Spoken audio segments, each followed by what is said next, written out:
Hi and welcome back to BookTube with Simon and Amy. So this is going to be my first recent reads video and I just talk you through what I have been reading. If you're new and you've never seen my face before, hello, I am Amy. I am a big mood reader and I read quite a variety of genres of books. I am a vibes reader, so if a book sounds good to me, I will pick it up and give it a go. I don't think there are many genres that I don't read from these days. I do, however, read quite a lot of cosy mystery, horror and fantasy. So they would be like my top genres, I would say. And if you are rejoining me from over on BookTube with Amy, which was my old solo channel, hello and welcome back. I have really missed sitting down and just chatting about books with my besties, honestly. Like, I can't tell you how much I have wanted to come back since I finished up, and I tried a few different times, and just, you know, anybody who's had a baby knows you finally find your feet and you feel like you're nailing it and everything's going smoothly, and so you start making plans to have a bit of a life again, and then, you know, a new tooth comes, or they get sick, or they just randomly stop sleeping again, and it all gets kiboshed and you're back to square one trying to relearn how to look after a human as well as yourself. So it just never really worked out. But I'm really glad to be back, and I can't wait to get involved in my bookish community again, and to get back in touch with, you know, some of the booktubers that I used to really connect with, and get involved in some collaborations with you guys again, and just talk about some books, have a rant, like it's going to be great. That's enough preamble, let's jump in. So first books that I want to talk about, I'm going to talk about together, and this is Shakespeare's Trollop and Shakespeare's Counsellor, both by Charlene Harris. These are the last two books in the Lily Bard series. Me and Ange from over at Angie's Book Chatter, who is currently on a hiatus from BookTube, but I will still tag. We run a Charlene Harris read along over on Discord. We've read through lots of her back catalogue by now, and we are actually starting the Harper Connolly series, which the first book in that is Gravesite, which I'm also going to talk about in this video. So if anybody is a Charlene Harris fan and wants to have a reread with us, I will put the link to the Discord in the description box below. You can come along and you can join us. And if anybody hasn't read from Charlene Harris before, but you've been interested in swithering about picking them up and you want to read them with a group of people, again, come and join us in the Discord. We are very chill. If you don't read the books when we're meant to read the books, it's fine, and we just have like a good gibber and a good laugh, so come along and join us. But like I say, these are the last two books in the Lily Bard series. I haven't spoke about any of the Lily Bard series on the internet before, because we read the first ones when I was on my baby break. Do you get maternity leave from BookTube? We should see about that. We should have a union.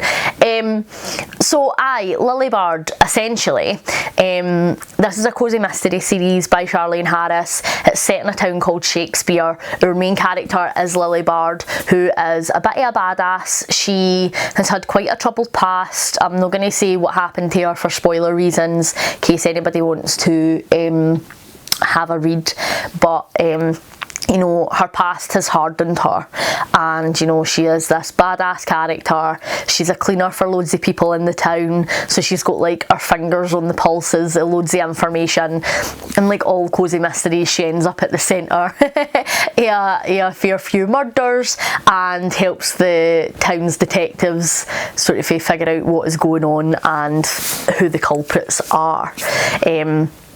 I am a huge Charlene Harris fan. I really enjoy her books, and even when they're pants or like a bit cheesy, if it's some of her earlier writing, like I normally still have a good time, and they still tend to be 5 stars for me, because I think that the characters are just absolutely unreal, and I usually really love them, even if they're characters that are a bit, I don't know, annoying, or you know, they're like the angry grumpy characters in the cosy mystery. Like, I still tend to find them pretty endearing. I did like the Lily Bard series, but it's not my favourite series that I've read from Charlaine Harris. This is actually probably my least favourite series that I've read by her. I rated the 4th book in the series a 4-star, and the last book in the series a 3-star. They just weren't my cup of tea, if I'm honest. I feel like in this series, again, I'm going to try and keep this spoiler free, but in this series there is a lot of commentary around women's bodies, sexual assault, and sex positivity for women, and the commentary isn't always done brilliantly. Although, like, Charlaine Harris is a wee woman for the South, and I know her political views are not in keeping with a wee woman for the South, and so I know she writes really political stories throughout her books, and she does it so well that, like, they are subplots as opposed to main plots, and they are just like comments fed through this neighbourhood of people, and so you can read them as just straight cosy mysteries if you aren't big into politics. But if you are big into politics, then you can really draw a lot for her books. And I do feel like on this occasion, like, she was trying to use her main character Lily to show, like, hey, this isn't how to be a great feminist, and really like drive that point home, which is the opposite of what she has done in other series in terms of, you know, the True Blood series. Suki Stackhouse is like feminist up the wazoo, she's class, very sex positive as her Suki, but I think she was trying to use Lily as an example in this situation to say, like, hey, this isn't how we raise other women up appropriately, and so, like, maybe we need to do a bit better. But also had Lily coming from a place, you know, the things that happened to her in her past was shaping her view, and so maybe also trying to shine a light on women who aren't always getting it right for other women, and saying, well, you know, maybe there's something there that's worth a conversation with this person, as opposed to just dismissing their views. So I do think that she was trying to do it thoughtfully, and I think if you dig into it, like, you can see the real meaning in her words. But I think that if you're just reading it without having to dig into it, and you're just reading it very surface level, it doesn't come across great, which is why I have rated it a bit lower. So yeah, it wasn't my favourite series. I would still recommend reading it. The town's good, Lily is a badass, and although I don't think she's my favourite main character I've ever read from Charlaine Harris, like, you know, there's merit there. I do like Lily, I like elements of Lily. I think that Charlaine Harris writes her characters expertly because, like, you know, they make poor choices and you maybe don't always root for them, and you think, oh, like, really? Sometimes they can be eye-rollingly frustrating with the choices they make, but, like, they still have so many redeemable qualities because they are so well-rounded that, like, you could imagine this being a person in real life. And everybody has people like that in real life where you're like, oh, I love them, but my goodness, like, do they frustrate the life out of me at times? And I definitely felt that with Lily. Lily was quite a complex character in that it was like one rule for her and then like 10 bajillion rules for every other woman in society, which I did find to be pretty grating at times, and like the double standards that she held were laughable, but it was still overall a good series, and I enjoyed reading them with Ange and Sam as well, who always joins Ange and I for our reads. We basically have private book clubs at this point. But yeah, if you fancy checking out any Charlaine Harris's works, please come along and join the Discord. We will geek out with you, even if it is a series we have already read. Like, we will re-geek out with you because we love them so much and we love chatting about them so much. So aye, come along and join us. Next up is a cheeky wee horror number. This is Pen Pal by Dathan Auerbach. I thoroughly enjoyed this. I got recommended this back when I was on BookTube the last time, and I can't remember who recommended it to me, but it was absolutely phenomenal. So this jumps forwards and backwards in time, and our main character is trying to make sense of some things that happened in his childhood. You know, there's a bit of just confusion around some choices his mum made and why certain things had to happen, and I think himself, he has repressed quite a lot of stuff that happened to him as a kid, and so now as an adult he's like, right, I need to face this, and I need to sort of try and figure out what happened to me, and why things happened.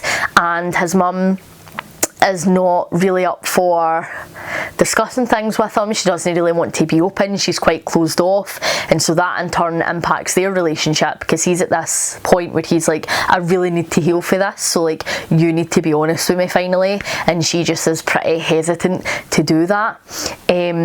And this was a fantastic read. It's indie published, and I will be picking up, there's another book by this author, and I will definitely be picking it up because I had such a great time with this one. I think I'm going to try and steer away from spoilers, which isn't very me, because when I really love a book and I really hate a book, I get very passionate or ranty, and I can't help the spoilers just come fleeing out my mouth. But I'm going to really try and like no give spoilers away, because I think it is better if people go into this book no having a clue. So he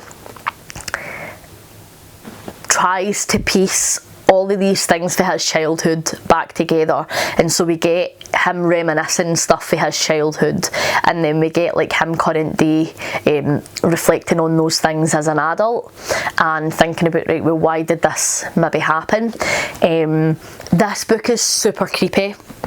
I was reading this in bed with Simon, and at certain points like I had to just like put the book down and like have a breather, because it is like very tense, and like things were happening and it was just like making my skin crawl, like, oh my goodness, like, and you could tell what was coming, and that's not always a good thing, I don't think necessarily, but it worked so well in this because you reading this knew as an adult what this child was going to face at loads of different points, and that was just like horrific. And it just like, oh, like, I think because he's reflecting back as a child, and so child him doesn't really have a clue, but like adult you does, like, and so you know what is happening, whereas kid him is putting it down to something else, and you're like, oh my goodness, this is so effing creepy, and like then adult him's like, oh my god, that was so effing creepy, and like he's finally getting it. But I think it was so well done. It is such a tense book, very, very creepy, and it's just so skillfully done, and you really rooted for the characters, like even his mum, who, you know, I think you're supposed to have a bit of a love-hate relationship with, like I was even rooting for her, and you know, it was just pretty scary, which is what you want for a horror book, I suppose. And yeah, I thoroughly enjoyed this. This is a 5-star read for me. It was absolutely sublime. If anybody else has read this, like, let me know in the comments down below, because I really want to have a chat with you about it. I don't know anybody else who has read this book, but it was absolutely phenomenal and I thoroughly enjoyed it. Next up, I read The Road Trip by Beth O'Leary. I have read a couple of Beth O'Leary's books before. I read The Flatshare, which I loved. I read The Switch, which I loved. So I was really excited to pick this one up. I've had it on my shelf for a wee while now. So the premise of this one is our main character, Addie, and her sister are travelling to their friend's wedding up in the Scottish Highlands. Their car breaks down, and well, they end up in like a wee bit of a fender bender, and it turns out that the driver of the other car is Addie's ex and his best friend, who she doesn't get on with at all, and they end up deciding like the only way that they are all getting to the wedding is if they car share and they do the road trip together, and I can't imagine anything more horrific than having to sit in a car with your ex. So this also might be a horror. I really enjoyed this book. I feel like I'm going to need to talk spoilers about this book to really like understand what I really loved about it. So this is your official spoiler warning. We knew I couldn't get through a full video without spoilers, right? So So I didn't love this book for like the first half, I'm not going to lie to you. Beth O'Leary, I feel like, is always really good at dropping you in, and then you just sort of figure out what is happening like as you go. And her characters are always phenomenal. And while I really did care about the characters in here, I feel like there was a lot of build up. You know, we got a lot of Addie's relationship and like how that all started. We got a lot of Addie's family in it. And I don't feel like it was all necessary, to be honest. I do feel like there was quite a bit of build up. However, the impact that the second half of the book has, like, I understand why all of the stuff for the first half of the book is there, because it gives you a right gut punch. So essentially, Dylan, Addie's ex, his best friend, was quite jealous of their relationship, and he was trying to stir up trouble. He never really liked Addie, he was always trying to steer Dylan away from Addie, you know. And he tells Dylan that Addie is cheating on him with another teacher at her school, and Dylan goes bananas, and you know, they break up, and it was quite a serious relationship they were in. They had been together for a few years, you know. They had stuck by each other through quite a bit of stuff that happens in the book, and that isn't what happened. Addie was sexually assaulted by this other teacher at our school, and obviously she was understandably crushed by not only what happened, but then Dylan's reaction, because she was expecting to go to him for comfort and support after this really horrific traumatic event, and you know, that wasn't what she had, because his pal had been spying and meddling and relayed the wrong message, and it added a lot more trauma onto the situation for her than was necessary. And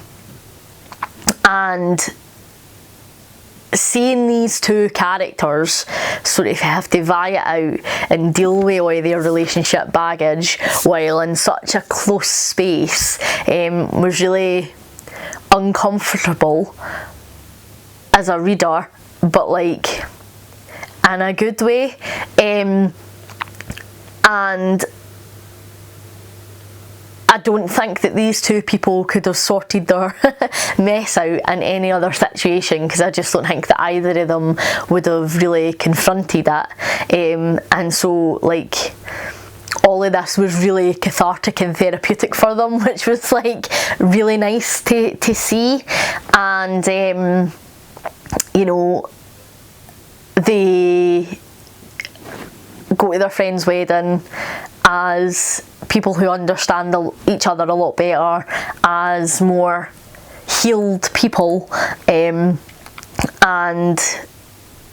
they, you know, have a nice slow dance together at the end, and they have a conversation about maybe giving things another go, because there's still a lot of feeling there. And oh my goodness, was I sobbing? I can feel myself getting emotional now, like just talking about it, like, because I was really rooting for them.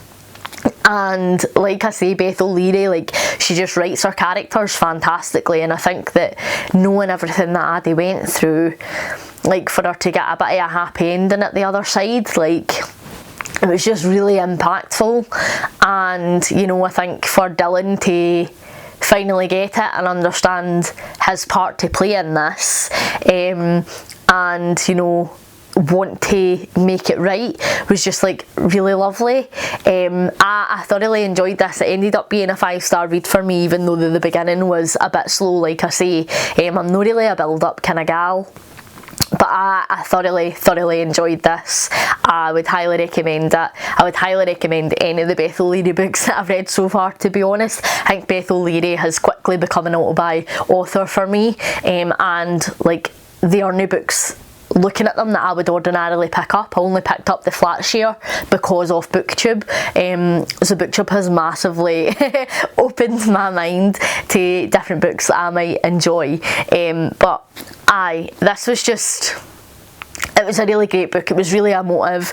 There was you know, a lot of feelings getting dealt with, a lot of different traumas getting dealt with, you know, messy relationships, friendships, loads of different things, and it was handled brilliantly, so I definitely recommend it. Last up, I'm going to talk about Gravesite by Charlaine Harris, which is the first book in the Harper Connolly series. I'm not going to talk about any spoilers to do with this, because I believe that Ange and I are going to do lives to talk about them, but there's only 4 books in this series, so I think that we're going to do a live after we've read the first 2, and then we'll do a live after we've read the last 2.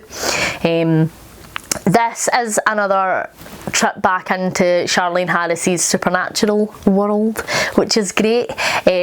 So Harper Connolly is a psychic, and she travels with her brother, and they get calls to towns who have got like a mystery happening that they just can't get solved, and she comes and she helps them find the dead body and helps them figure out, you know, who the murderer is and what has happened. She can track the dead body, and sometimes like the spirits communicate with her to let them know like either how they died or sometimes who did it, and just any other relevant information. And I really did enjoy this one. So Harper's a really interesting main character. I really like the psychic element of this. I'm somebody who's always been a wee bit interested in psychics and ghosts and things like that, and so it was fun to read about, and I like the way that her psychic abilities present. And I don't really like her brother at this stage, but that may change. I feel like we didn't really get to know a huge amount about him in this book, other than that, you know, they had a bit of a tumultuous childhood, they have some other siblings that they don't have anything to do with but are hoping to reconnect later on, and their parents were pretty poor people, and that he's there essentially to be like Harper's heavy man, because like all Charlaine Harris's books is set in the South, and you know, the Bible Belt don't often take kindly to psychics and ghosts and things like that, because they associate it with the devil. Absolutely fair, you know, but Harper gets a bit of stick for just doing her job. Some people think that she's a sham and she's like taking advantage, and other people just think like actually it's the devil's work and they should be getting involved with it. And so, you know, she does face quite a lot of hostility, and we see that hostility in this first book, and so he's just there sort of feel like to be her protector, which I fully understand, but I just felt like for the amount of page time that he got, he wasn't really a fleshed out character in the same way that all these other characters were. Like, he was like a cardboard cutout compared to all of these other real people in my eyes. And also, I think that every other Charlaine Harris series that we've read together, it's been set in a town, and like we have maybe ventured out of that town occasionally, especially in the Sookie Stackhouse series we travel a bit, but because it's like all of the same characters and everybody's still interlinked, you still have that like cosy vibe. And I felt like because Harper travels to places, that you didn't really get the cosy vibes in the same way as you would get it for other Charlaine Harris books. So for that reason, I ended up rating this one a 4-star. However, still a phenomenal read, so I would highly recommend coming and joining us for this series if you would be interested in some supernatural, cosy mystery, spooky vibes. That is everything that I have been reading recently. Thank you very much for watching. Hopefully you're enjoying everything that you're reading at the moment. Please like and subscribe if you haven't already, and I'll catch you in the next one. Bye!